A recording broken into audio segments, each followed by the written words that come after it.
Sungan pour la chanson spéciale.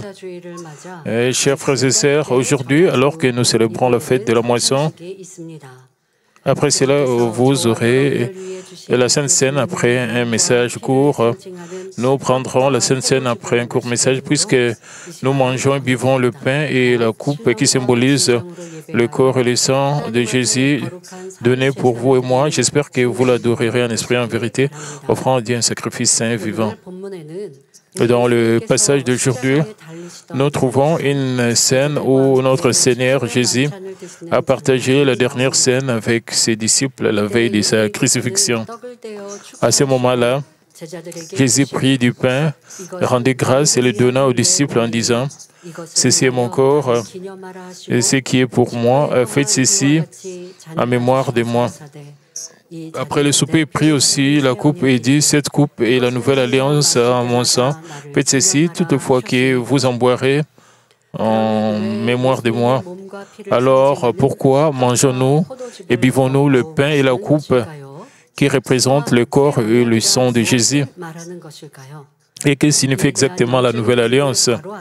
Nous devons bien comprendre la signification spirituelle de tout cela, afin que nos âmes puissent prospérer et recevoir la bénédiction de la vie éternelle. Et c'est pourquoi je prie au nom de notre Seigneur que vous soyez un nouveau croyant ou quelqu'un qui connaît déjà le message, vous recevez la parole avec un cœur renouvelé et que vous grandissiez dans la foi. Frères et sœurs, nous avons besoin de manger pour rester en bonne santé et pour vivre. Cependant, quelle que soit la quantité de nourriture que nous consommons, elle ne peut nous donner la vraie vie éternelle. Un jour ou l'autre, tous les hommes sont confrontés à la mort. C'est pourquoi notre Seigneur a dit dans Jean 6, 48, « Je suis le pain de vie. » Et au verset 51, « Je suis le pain vivant qui est descendu du ciel. Si quelqu'un mange de ce pain, il vivra éternellement. Et le pain que je donnerai, c'est ma chair que je donnerai pour la vie du monde. » Autrement dit, il voulait dire que la véritable nourriture qui donne la vie éternelle est sa chair. Comme le dit Jean 1, au commencement était la parole était avec Dieu. Et la parole était Dieu. Les gens vivent, quand ils sont riches, ils veulent s'accrocher à ces choses pendant longtemps puisqu'ils sont riches. Ils ont vécu durement pour avoir toute cette richesse. Mais à un certain point, quand ils veulent mourir, c'est très triste. J'ai lu un article.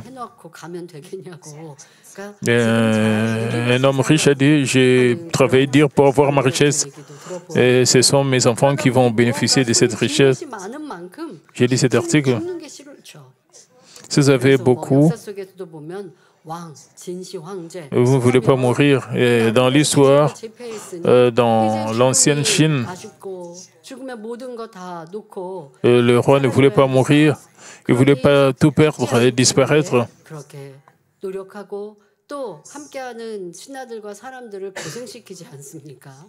Il a recherché, il a demandé aux gens de trouver des herbes qu'ils pouvaient laisser pour ne pas vieillir. Il n'y avait pas de nourriture ou quelque chose qui pouvait l'arrêter de vieillir. Mais nous avons la vie éternelle en mangeant la chair de notre Seigneur. Comment est-ce que nous pouvons manger sa chair? Il y a 2000 ans, il est mort. Comment est-ce que nous pouvons découvrir son corps? Ce n'est pas la signification physique, c'est là une signification spirituelle. Comme le dit Jean 1.1, au commencement était la parole, et la parole était avec Dieu, et la parole était Dieu, et le verset 14e dit, et la parole a été faite chair. Et la parole et Dieu ne sont pas séparés. La parole était Dieu. Au commencement, quand Dieu existait de lui-même, le verset 14e dit, « Et la parole a été faite chair et elle a habité parmi nous. » Et Jésus est Dieu, la parole qui s'est faite chair et est venue sur cette terre.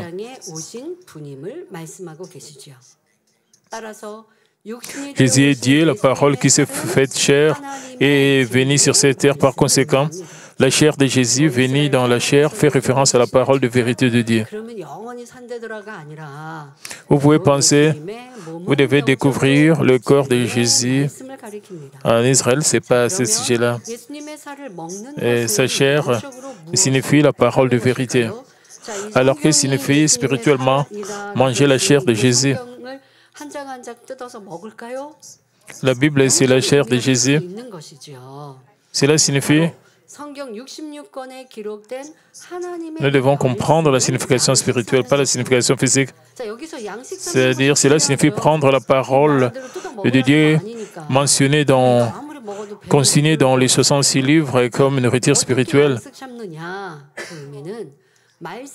Comment? Ici, la prendre comme une nourriture spirituelle ne signifie pas simplement l'emmagasiner comme connaissance dans notre tête après l'avoir entendue. Cela signifie graver profondément la parole entendue dans notre cœur, la garder à l'esprit et la mettre en pratique.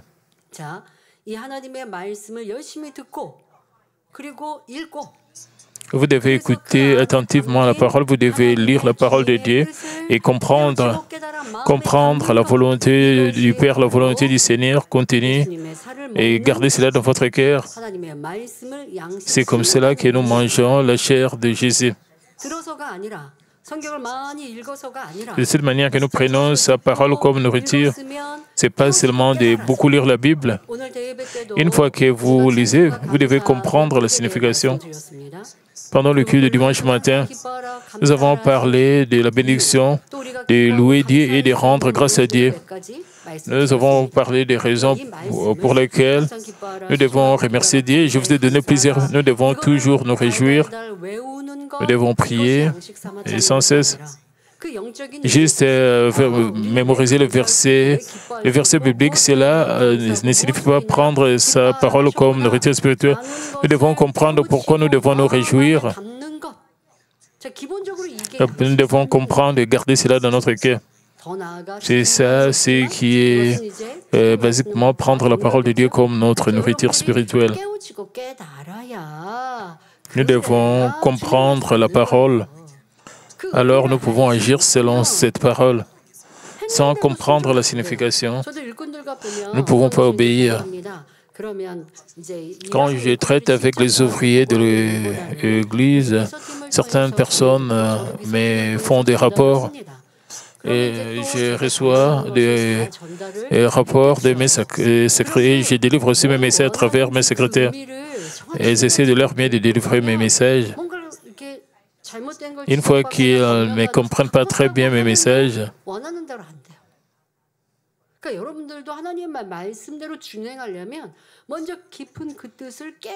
pour agir selon la parole de Dieu, nous devons premièrement comprendre profondément sa parole. La première chose que nous devons faire, c'est d'entendre, d'écouter et de connaître. Nous devons lire la parole de Dieu, écouter la parole de Dieu à travers des prières ardentes. Nous devons aussi sincèrement adorer Dieu à travers l'œil du Saint-Esprit. Nous pouvons avoir un éveil ou bien un éclairage, juste parce que vous avez beaucoup de connaissances mondaines que vous pouvez comprendre seulement sous l'inspiration du Saint-Esprit. Vous pouvez comprendre la parole de Dieu et comprendre sa signification. Deutéronome 6 à 8 décrit en détail combien profondément nous devons nous accrocher à la parole de Dieu et accrocher la parole de Dieu dans nos cœurs. Et ces commandements que je te donne aujourd'hui seront dans ton cœur. Tu les inculqueras à tes enfants, tu en parleras quand tu seras dans ta maison. Les parents, vous envoyez vos enfants. Est-ce que vous enseignez à vos enfants d'aimer premièrement Dieu, de rester toujours en alerte pour prier? Si vous ne faites pas cela, vous allez regretter plus tard. Même si vous le poussez à étudier sérieusement, si vous ne les éduquez pas à aimer Dieu premièrement, quand ils vont grandir, ils ne seront pas sous votre protection. Ils vont vivre comme des païens. Même s'ils doivent courir vers le ciel. Et puis, ils peuvent voir réussir physiquement puisque vous ne les avez pas enseignés spirituellement. Même si vous essayez de prodiguer des conseils, ils n'écoutent pas. Bien sûr, les parents doivent enseigner à leurs enfants de bien étudier, mais ils doivent aussi enseigner leurs enfants spirituellement. J'ai écouté une bonne nouvelle. Les étudiants de Malmö, après avoir visité le centre de prière de Malmö, de Gethsemane, certains élèves n'aimaient pas les études, mais après avoir visité le centre prière de Gethsemane, et ils ont commencé à bien travailler à l'école. Ils ont changé.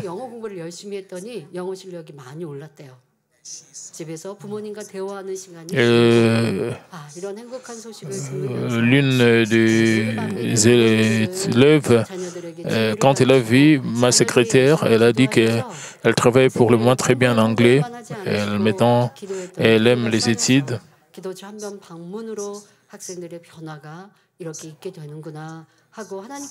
Et après avoir visité la maison de prière de Gethsemane, ils ont expérimenté le changement. J'ai aussi remercié Dieu, j'ai remercié aussi les parents. Et combien nous sommes bénis. Disons que vos enfants sont allés dans une bonne université, mais ils vivent comme ils veulent, ils se prennent de l'alcool, ils font des choses mondaines, ils sont dans des plaisirs mondains. Et vous ne pouvez plus le contrôler. Même maintenant, les parents doivent vivre comme les enfants de Dieu et guider leurs enfants spirituellement, comme Dieu nous a dit. Tu inculqueras à tes enfants et tu en parleras quand tu seras dans ta maison, quand tu iras en voyage, quand tu te coucheras et quand tu le leveras. Et tu le liras comme un signe sur leurs mains et ils seront comme des frontaux entre tes yeux. C'est de cette manière que Dieu insiste que la parole de Dieu est importante. Où que vous allez, ou quoi que vous fassiez, la volonté de Dieu est que vous vous souvenez toujours de sa parole, que vous la gardez précisément et que vous la gravez profondément dans votre cœur pour vous aider à obéir à cela. Nous incluons chaque jour des versets bibliques à mémoriser dans le bulletin de l'Église et sur notre site web. Mais laissez-moi vous demander, gardez-vous vraiment sa parole proche de vous et en faites-vous votre nourriture spirituelle jour après jour. Aujourd'hui, nous avons eu le concours de versets bibliques. Combien vous êtes préparés? La raison pour laquelle nous faisons ces concours, ces compétitions de versets bibliques, parce que la parole de Dieu est notre vie. Dieu le Père veut que nous puissions avoir la parole de Dieu dans nos cœurs. Et Dieu le Père permet que nous puissions avoir de tels concours de versets bibliques. Si vous espérez sincèrement la Nouvelle Jérusalem, vous absorberez et vous prendrez certainement chaque jour cette véritable nourriture qui donne la vie éternelle et grandirez en ressemblance avec le cœur du Christ et la vérité. Ce faisant, vous pourrez rapidement devenir un guerrier spirituel, vaincre l'ennemi diable avec le paix de la parole et accomplir le royaume de Dieu. Frères et sœurs, lorsque nous mangeons la chair de Jésus, nous devons aussi boire son sang, la véritable boisson qui nous aide à digérer sa chair.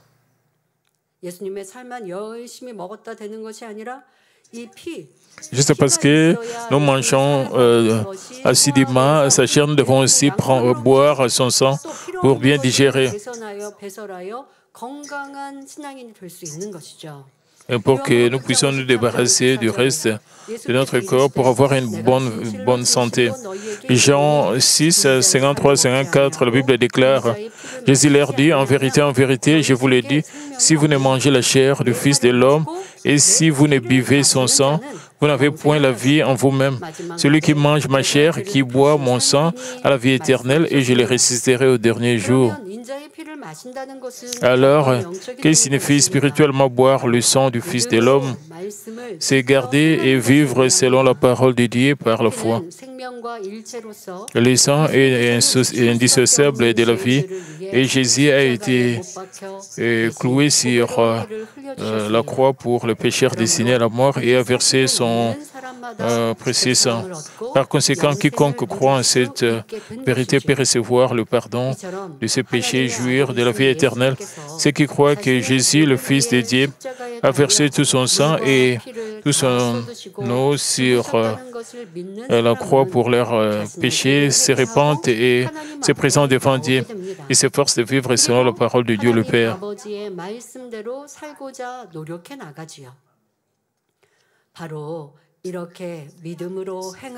Agir ainsi avec foi, c'est boire le sang du Fils de l'homme. Et Dieu permet à ceux qui le font de jouir de la vie éternelle. Et certains chrétiens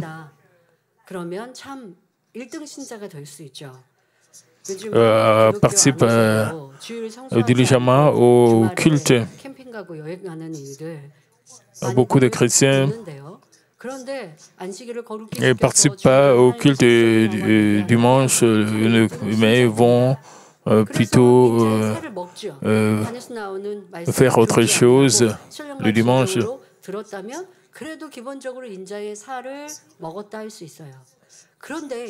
Quand ils viennent au culte du dimanche, ils mangent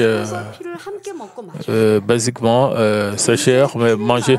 Ils doivent aussi boire son sang. Et sans boire son sang, beaucoup de chrétiens ne boivent pas son sang. Ils doivent agir selon la parole de Dieu qu'ils ont entendue. Sans agir selon la parole de Dieu, ils disent qu'ils sont sauvés et qu'ils iront au ciel quand le Seigneur reviendra. Ils disent cela. C'est vraiment une mauvaise conception. Et ce n'est pas la foi que Dieu reconnaît. La foi, c'est de croire que Jésus a versé son sang précieux.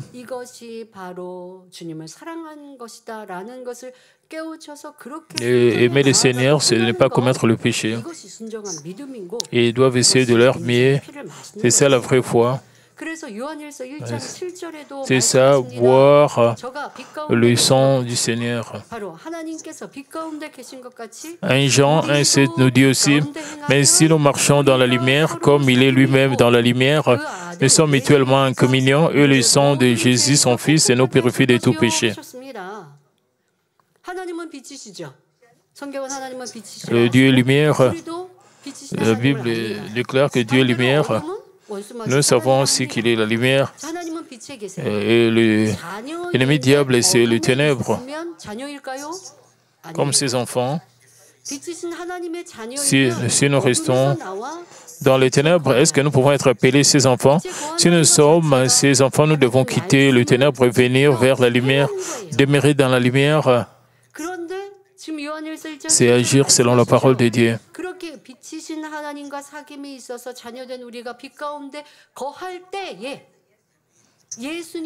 Et quand nous demeurons dans la lumière, alors son sang précieux va nous purifier de nos péchés.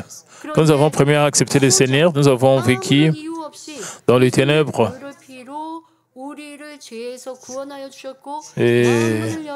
Et sans que nous puissions payer, Jésus-Christ a versé son sang pour nous. Nous avons quitté les ténèbres pour venir vers la lumière et nous sommes sauvés.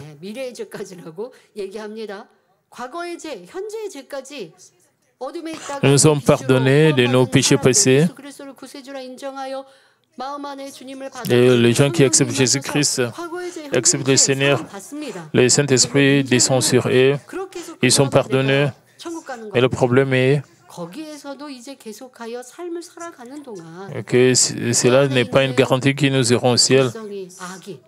Quand nous vivons sur cette terre, nous devons découvrir nos natures pécheresses et notre mal.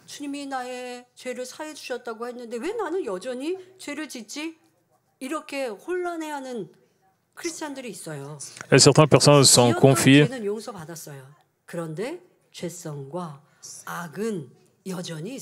Même après être pardonné de vos péchés, vous avez encore le mal et de nature pécheresse à vous. Vous avez encore les attributs qui vous poussent à commettre le péché. Vous avez encore les choses de chair, vous avez encore le désir charnel. Vous avez aussi le mal en vous, même après avoir accepté le Seigneur. Même si vous pouvez être sauvé, même après avoir accepté le Seigneur, les gens commettent le péché encore, parce que leur nature péchère reste en eux. Pour enlever la nature pécheresse, c'est la vie de demeurer et dans la lumière, c'est le fait de boire le sang du Fils de l'homme. Mais si vous avez maintenu vos natures pécheresses et le mal en vous, sans chercher à vous en débarrasser, la nature pécheresse va rester en vous et tout cela sera manifesté en acte.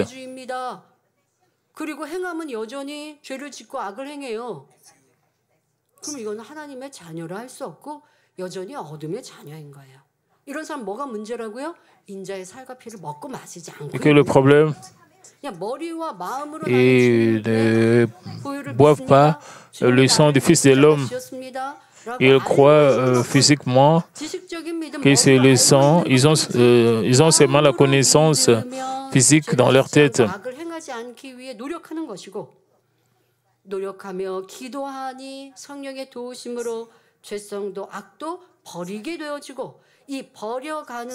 Comme ils font des efforts, le Saint-Esprit aide.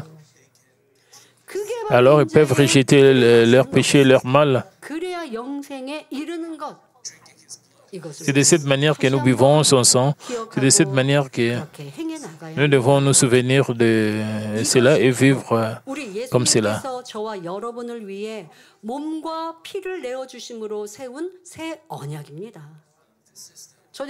Et c'est la nouvelle alliance établie par notre Seigneur en donnant son corps et son sang pour nous.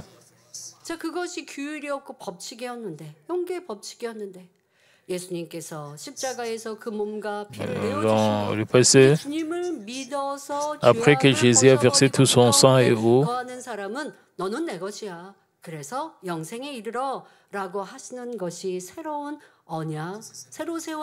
c'est la nouvelle alliance.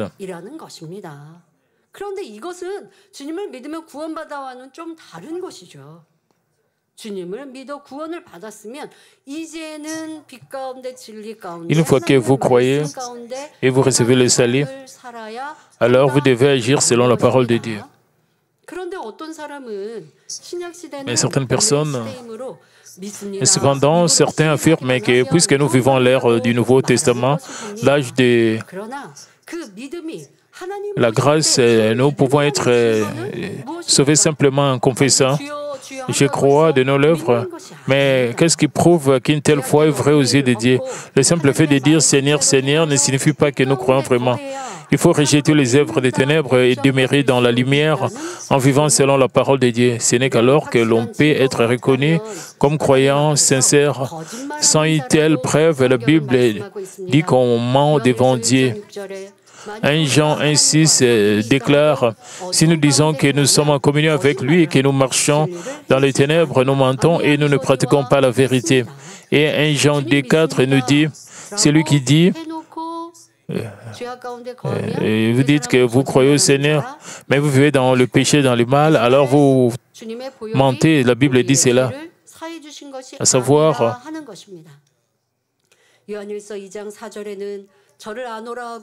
et 1 Jean 2,4 nous dit, « Celui qui dit, je l'ai connu et qui ne garde pas ses commandements est un menteur et la vérité n'est point en lui. » De notre côté, lorsque nous marchons dans la lumière, nous sommes en communion avec Dieu et le sang de Jésus nous purifie de tout péché. Ainsi, ceux qui ont une foi véritable doivent rejeter toutes les formes de mal qui appartiennent aux ténèbres et s'efforcer de vivre selon la parole de Dieu. Ils doivent renoncer à la haine, à la jalousie, à l'envie, aux querelles, à la colère, au jugement, à la condamnation, à l'égoïsme, ainsi qu'à tous ceux qui brisent la paix. Autant de choses contraires à la parole de Dieu. Au lieu de cela, en agissant selon la parole, le parole d'amour, de bonté, de vérité, ils peuvent devenir des hommes spirituels semblables à Dieu le Père. Et c'est ça, boire le sang du Fils de Dieu, c'est ça, la vie chrétienne appropriée. Permettez-moi de conclure le message, frères et sœurs. Et si Jésus a institué la Sainte Seine et nous a ordonné de faire ceci en souvenir, c'est parce que les gens ont tendance à oublier la grâce et la faveur qu'ils ont reçue. Connaissant si bien le cœur humain, comme je l'ai expliqué pendant le culte de dimanche matin, les gens oublient rapidement les choses. Nous devons nous souvenir de la grâce de Dieu toujours, mais les gens oublient souvent et ignorent cela. Connaissant si bien le cœur humain, Jésus nous a donné la Sainte Seine afin qu'à chaque fois que nous y prenons, nous puissions profondément ressentir l'amour et la grâce de Dieu qui nous a sauvés du péché et qui nous renouvelle toujours nos cœurs. 3 fois, nous avons la Sainte Seine par an. Je délivre toujours des messages sur la Sainte Seine. Si vous avez fréquenté cette église et pendant 5 ans, vous devez savoir exactement au sujet de la signification de la Sainte Seine si vous adorez Dieu en esprit en vérité. Vous savez tout. Vous pouvez partager, mais même expliquer aux autres. Puisque vous savez cela physiquement. Et cela, vous ne prenez pas cela comme une nourriture spirituelle. Vous devez agir selon la parole de Dieu. Quand vous participez à la Sainte Seine, vous avez bien appris cela, mais vous devez examiner si vous avez vécu selon la parole de Dieu. Vous avez vécu selon ce que vous apprenez.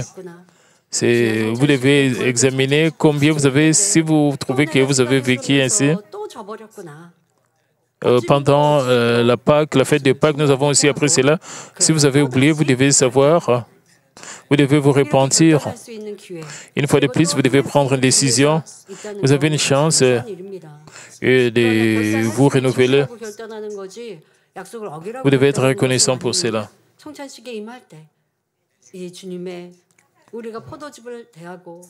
En participant à la Sainte Seine, vous devez penser à la chair de Jésus. Quand vous prenez le pain qui signifie la chair de Jésus, vous ne devez pas considérer cela comme un morceau de pain. Vous devez penser pourquoi. Vous devez penser à la chair de Jésus. Quand Jésus a été flagellé, fouetté, il y avait des parties et sa chair qui était déchirée. Les parties étaient déchirées. Si vous cherchez vers sa parole, en prenant aussi la coupe, nous devons nous souvenir comment est-ce qu'il a été crucifié, comment est-ce qu'il a versé son sang. Et c'est le sang de Jésus qu'il a versé pour me sauver. Vous devez penser de cette manière. Pour me donner la vie éternelle. Vous devez examiner si nous sommes encore, nous lions encore d'amitié avec le monde, si nous trouvons que la parole de Dieu est difficile.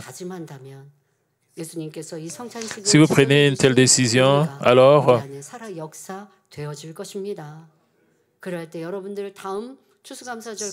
en faisant cela,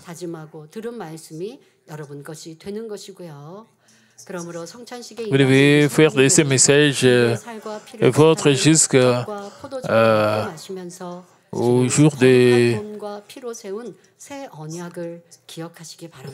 le jour suivant de l'action de grâce. C'est pourquoi, en participant à la Sainte Seine, en mangeant le pain et en buvant la coupe qui représente le corps et le sang du Seigneur, je vous demande de vous souvenir de la nouvelle alliance établie par son corps et son sang saint. Le Seigneur a établi une nouvelle alliance. Ainsi, quand nous mangeons, nous devons nous souvenir, nous devons garder cela à l'esprit.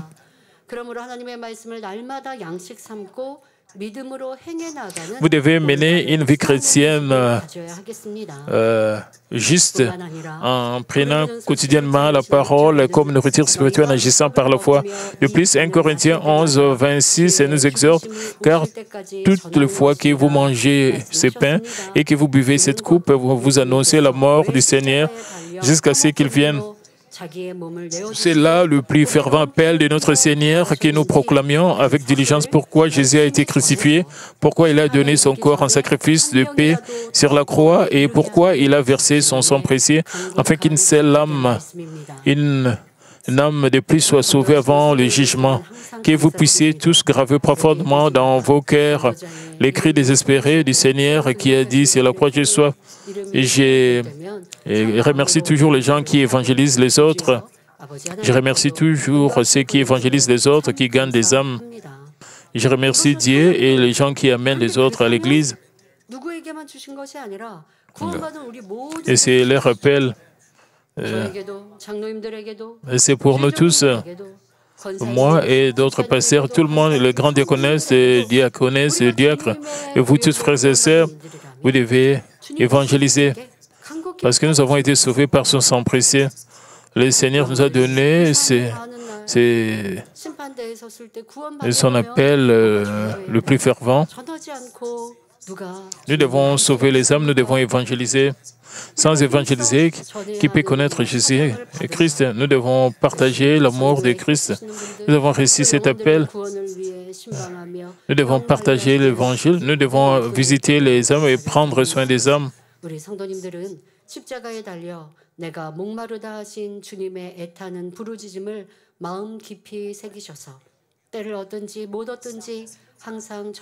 Donc, que vous puissiez tous graver profondément dans vos cœurs le plus désespéré du Seigneur qui a dit sur la croix, j'ai soif et développer le zèle toujours de prêcher l'Évangile en toute saison favorablement. C'est pourquoi lorsque le Seigneur reviendra, que vous puissiez entendre cette bénédiction. Venez, vous êtes bénis de mon Père, recevez en héritage le royaume qui vous a été préparé dès la fondation.